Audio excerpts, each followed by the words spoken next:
Alright, a clove hitch is one of the most simple knots that we use, but it's very effective when we're going to be hoisting objects.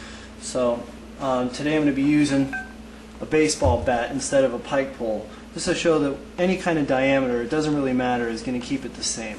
And the easiest way to tie a clove hitch, if you're in the middle of a rope and you don't have an end to deal with, and a lot of times you won't, just pick it up with both hands. You create a loop by turning the rope toward you on this side and turn the loop away from you on this side. So you can see that the rope overlaps here and it underlaps here. Cross them like this, not like this. Cross them with each other and then just feed it through the object. When you cinch it down, it should create that look. And when it's hoisted, they're going to pull this direction and they're going to look like that. Now, the clove hitch in itself is not going to hoist an object with stability, so we're going to use a half hitch over on the end up here. And it's real easy. All you have to do is twist it like that. This is a clockwise twist. It's going to create a half hitch, which is really just a loop with a twist in it.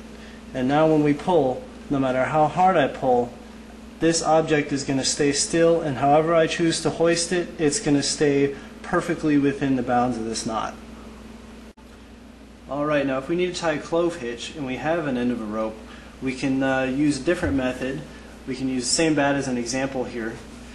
The end of my rope, just throw it over the top of the object like this. It could be a rail, is a great example for needing to use this knot.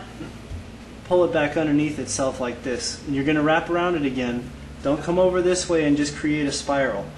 Wrap it over itself. Okay?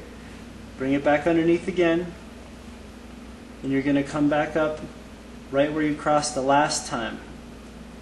And when you cinch it down, it's going to create that same look that it should have with our last clove hitch. You should be getting used to this look by now.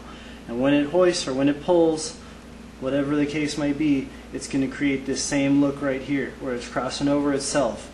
So as it gets tighter, it bites down on the object.